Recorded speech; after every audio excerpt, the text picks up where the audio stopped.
Bonjour et bienvenue à Finance 360 avec Alex Demers. Aujourd'hui, un autre épisode dans la série Entrepreneur. Et en fait, je vais vous partager ce que j'aurais aimé savoir plus tôt durant mon parcours d'entrepreneur, des espèces de leçons de vie que j'ai apprises durant mon parcours. Et je trouve ça pertinent de vous parler de ça parce que, évidemment, pour moi, c'était des apprentissages que j'ai vécus sur le terrain. Mais quand tu es capable d'apprendre à partir des erreurs des autres, ou du moins à partir de l'expérience de quelqu'un d'autre, ben, tu peux en tirer des conclusions, tu peux en tirer des avantages, ça te permet de peut-être éviter des erreurs, ou du moins d'avoir une meilleure anticipation de c'est quoi la réalité. Donc la première chose que j'ai mis du temps à réaliser, c'est que le monde des affaires, c'est l'environnement le plus compétitif qui existe, et une des raisons de ça, c'est parce que on se bat pour de l'argent. Et le fait qu'on est en compétition pour du cash, ça change toute la dynamique. Tu sais, essaie de ton bord juste pour le fun. Joue une partie de poker avec tes amis, avec des jetons sans valeur, puis après ça, rejoue avec le même monde, mais en mettant de la vraie argent. Tu vas te rendre compte que ça joue plus pareil pantoute. Le monde qui bluffait, ça bluffe un peu moins, ça joue plus pissou, ça change vraiment l'attitude des joueurs, et c'est simplement parce qu'on a ajouté l'élément d'argent réel. Dites-vous qu'il y a du monde qui triche juste pour gagner un jeu de société. Il y a du monde qui triche encore plus si jamais il y a un 100$ à gagner. Donc imaginez-vous ce que vos compétiteurs sont prêts à faire pour aller chercher des centaines de mille ou des millions de dollars. Le monde des affaires, c'est une jungle. Si tu penses jamais recevoir de mise en demeure, ou de jamais te faire voler du cash par un associé, ou jamais te faire voler un contrat ou un client par un partenaire d'affaires, détrompe-toi, parce que, je te le dis, l'argent, ça pousse du monde à faire des moves plus ou moins éthiques. Évidemment, c'est pas tous les hommes d'affaires qui sont des menteurs ou des profiteurs. T'sais, en fait, la majorité de ceux qui réussissent, ils ne le sont pas. Malheureusement, quand tu es en business, tu vas finir par croiser des gens qui sont moyennement honnêtes, et c'est particulièrement le cas quand ta situation va s'améliorer, puis qu'il va commencer à avoir un décalage entre ta réalité et la leur, parce que les gens ils veulent que tu réussisses, mais pas plus qu'eux autres. Tu sais, de mon côté, je suis quelqu'un qui est très franc, qui est très loyal dans la vie, et particulièrement en affaires. Tu sais, tous mes associés vous diraient la même chose, là. Alex, il est bien exigeant, des fois il est rushant, mais il est toujours fair, puis t'es sûr d'avoir l'heure juste. Puis tu sais, l'autre chose qu'il faut savoir, c'est que le monde des affaires au Québec, ça reste quand même un petit monde. Je veux dire, le monde qui tourne des millions, il n'y en a pas tant que ça. Donc, je ne vais pas perdre ma réputation pour aller chercher une couple de piastres de plus. Et même principe, si tu es un de mes clients, tu sais, je vais tout faire pour te donner de la valeur, puis que tu sois satisfait. Moi, je veux du recurring, je veux du référencement. Donc, je veux dépasser tes attentes. Et ça peut avoir l'air un peu absurde, mais moi, je vise un niveau de satisfaction de 100% pour ma clientèle. S'il y a de quoi qui ne marche pas, ben, je m'arrange pour rectifier la situation. Moi, je veux pas d'avis négatif nulle part. Je veux juste des 5 étoiles. Donc, c'est pour ça que je mets vraiment un effort sur le service à la clientèle, répondre à mes courriels vite, répondre au téléphone, m'assurer que si jamais il y a quelque chose qui ne fonctionne pas, on trouve une solution. Mais de l'autre côté, tu ne veux pas être en compétition avec moi, parce que si tu es mon compétiteur, ben tu te bats contre quelqu'un qui ne prend pas de vacances, qui travaille 7 jours sur 7, qui cherche constamment des moyens d'être le numéro 1 dans son domaine. Tu sais, pendant que tu recharges tes batteries en allant dans le sud, moi je pense à des stratégies pour te prendre des parts de marché. Pendant que tu te reposes la fin de semaine, moi, je cherche des manières d'améliorer mes services, je cherche à me démarquer, je cherche à me faire connaître. À chaque jour, je crée du contenu pour ceux qui me suivent sur les réseaux sociaux, que ce soit des articles sur LinkedIn, des publications sur Facebook, des stories sur Instagram, peu importe, j'essaie de partager le plus d'infos avec justement mes abonnés. Aujourd'hui, on est samedi matin, puis j'enregistre le podcast pour le publier jeudi cette semaine. Tu sais, je vous le dis, là, je suis pas bon pour relaxer. Si je décide de me lancer dans une industrie, je suis pas là pour juste participer, là. Moi, je veux surpasser tout le monde. Je veux être celui qui offre le plus de valeur aux clients. Je veux devenir la référence. Et je vous dis pas que c'est sain et équilibré de faire ça. Je vous dis que c'est la réalité et qu'il existe plein d'autres mondes comme moi. Donc, quand tu vois quelqu'un qui fait des millions par année, c'est rarement à coup de 35 heures par semaine du lundi au vendredi. Et c'est un peu ça qui est difficile quand tu fais la transition puis que tu passes de employé à entrepreneur parce que en business, la compétition est féroce, elle est là 24 heures sur 24, puis elle peut venir de partout. Et la seule chose que je veux préciser par rapport à ça, c'est que oui, je suis extrêmement compétitif en affaires. Par contre, je reprends une citation de Gary Vaynerchuk que j'ai entendue dans son podcast, puis ça dit « Si tu veux avoir la tour la plus haute de la ville, il y a deux manières. La première, c'est de détruire toutes les autres tours, ou sinon, c'est juste de construire la tour qui est la plus haute. » Et personnellement, mon approche, c'est définitivement l'option 2, c'est-à-dire que je me concentre à bâtir la tour qui est la plus haute. Vous ne me verrez jamais bâcher mes compétiteurs puis dire que lui il est pourri puis de ne pas écouter tel gars. Tu sais, mon raisonnement, c'est que si je suis réellement assez bon, j'ai pas besoin de mettre du temps à essayer de détruire les autres. Donc, c'est seulement d'être conscient que quand tu te lances en affaires, tu rentres dans la jungle, tu rentres dans un environnement hyper compétitif. Déjà, le marché du travail, il y a une certaine compétition quand tu postules pour un emploi, mais le monde des affaires, c'est carrément un autre niveau parce que quand tu as une entreprise et que tu n'arrives pas à te démarquer ou à satisfaire ta clientèle, ben à ce moment-là, tu t'exposes à fermer boutique. Deuxièmement, quelque chose que je me suis rendu compte au fil du temps, c'est que quand tu démarres une entreprise, il faut vraiment que tu sois all-in sur ton projet parce que sinon, soit ça ne marchera pas ou ça va marcher, mais de façon très limitée. C'est comme je vous dis, je l'ai raconté dans le dernier épisode, de 16 à 20 ans, j'étais un gamer, donc je jouais énormément puis je passais des heures là-dessus. Mais même après ça, quand je me suis parti à mon compte, j'ai développé une autre obsession. En fait, depuis que j'ai autour de 21 ans, j'ai commencé à m'entraîner au gym et honnêtement, j'ai jamais arrêté depuis ce temps-là. Tu sais, ça paraît pas vite de même parce que je pose pas des photos de moi en chest sur Instagram, mais je bois pas d'alcool, je bouffe de la protéine comme si c'était ma job, puis je suis au gym à peu près 4-5 fois par semaine. Le seul problème avec ça, c'est que, comme je vous dis au début, dans les premières années, quand tu te lances en affaires pour que ça marche puis que tu puisses générer un revenu qui est décent, dans le fond d'être capable de vivre par tes propres moyens, il faut absolument que tu mettes tout ton temps puis tous tes efforts sur ta business. Mais quand j'étais plus jeune, je mettais beaucoup trop d'emphase sur l'entraînement et l'alimentation et ça a l'air bizarre à dire comme ça, mais c'était obsessionnel dans le sens que je prenais mon pré-workout 15 minutes avant de commencer le training. Après ça, je passais 1 heure au gym. Je prenais mon shake de protéines direct après. Durant la journée, je calculais toutes mes calories puis mes macros. Je mangeais genre 5 à 6 repas par jour. C'était de la grosse gestion, puis honnêtement, c'était hyper time-consuming.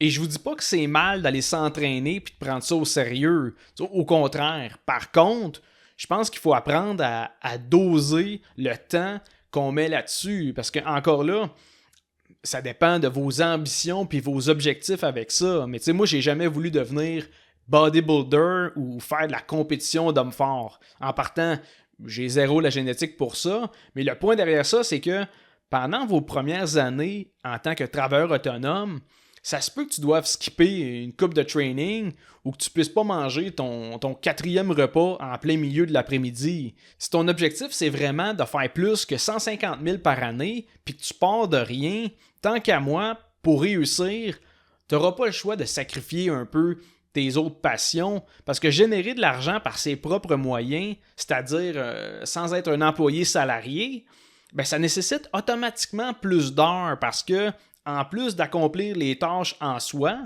ben tu as aussi le travail de trouver tes clients, de les facturer, de gérer tes finances, de t'assurer que ta comptabilité soit à jour, etc. C'est beaucoup plus de temps que juste accomplir ce pourquoi tu es payé. Et tout ça pour dire qu'au début, on se lance comme travailleur autonome pour aller chercher de la liberté, mais malheureusement, au cours des premières années, on a encore moins de temps libre qu'on en avait comme employé. Tu sais, tu pensais pouvoir gérer ton horaire de travail, mais au début, ce sont tes clients qui décident de ton horaire parce que souvent, tu n'as pas la marge de manœuvre financière pour refuser un contrat. Donc, tu vas dire oui, même si ça nécessite d'aller travailler un samedi. Puis c'est correct aussi, je dis pas de faire ça toute sa vie non plus. Je pense que c'est une passe qui est nécessaire, c'est un coup à donner, puis après ça, tu vas propulser ton entreprise, puis par la suite, tu auras le luxe d'être plus sélectif avec tes clients puis avec les modalités de tes contrats. Bref, ça se peut que vous ne soyez pas d'accord avec le fait que j'ai dû mettre le gym de côté pendant quelques années, mais je pense que si tu es vraiment focus sur le développement de ton entreprise, pendant un petit bout, tu n'auras pas le choix d'oublier le reste. Et là, je sais qu'il y en a qui vont dire « Oui, mais aller s'entraîner, ça prend 45 minutes, 1 heure par jour. » Et c'est pas faux. Sauf que si je recule dans le temps où j'opérais mon lave-auto, je travaillais 12 heures par jour, 7 jours sur 7. Donc, calcule ça comme tu veux.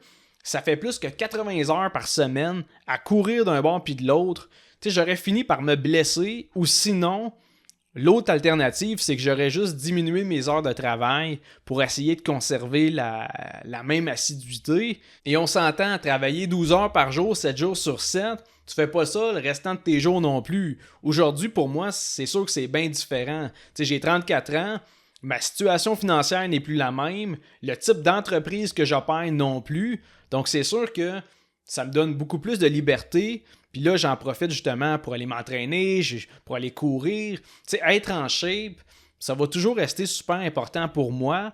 Mais maintenant, je considère que c'est plus du tout une obsession, c'est plus quelque chose sur lequel ma vie tourne autour. Je le fais vraiment parce que j'aime ça, pour sortir de ma zone de confort, puis évidemment, pour rester en forme.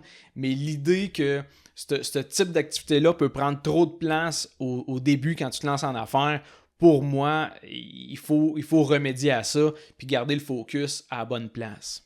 Et pour finir l'épisode, une autre chose que j'aurais aimé faire plus tôt, c'est de commencer à documenter mon parcours d'entrepreneur puis d'investisseur bien avant 2019. Tu sais, le pire là-dedans, c'est que en 2012, juste avant de démarrer ma première entreprise, je voulais me partir un compte YouTube en faisant un vlog à chaque semaine.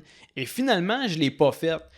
Et je ne l'ai pas fait pas parce que je pensais que c'était pas une bonne idée. Je ne l'ai pas fait parce que, en fait, je me disais que je suis qui, moi, pour parler d'esthétique automobile ou de business en général. J'ai 22 ans, je suis un nobody, ça va intéresser personne de voir ce que je fais.